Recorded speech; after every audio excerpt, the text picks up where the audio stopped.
Catastrophe. Les producteurs d'Armagnac ont perdu 60 à 100% de leur vignoble avec le gel qui sévit la nuit depuis mardi, jusqu'à -6 degrés dans certains secteurs. Certains évoquent l'année 91 à titre de comparaison.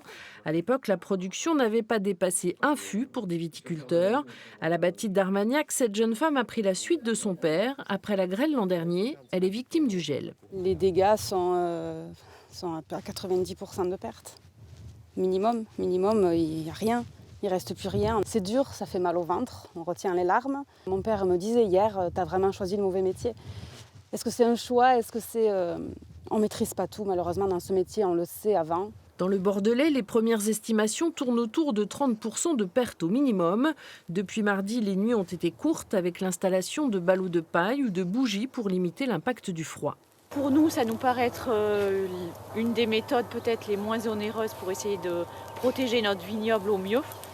Donc on essaie de faire de la fumée pour essayer de réchauffer l'atmosphère de voire 1-2 degrés.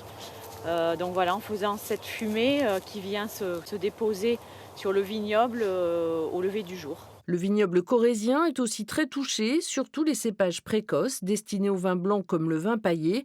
La moitié de la récolte risque d'être impactée. Le coup de gel a tout détruit. Là, on voit que les jeunes pousses sont complètement ébouillantés, brûlés par le gel.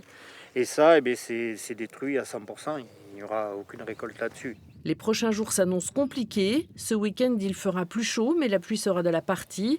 Et les températures doivent repasser en dessous de 0 en début de semaine. L'enchaînement de ces phénomènes météo pourrait provoquer encore plus de dégâts.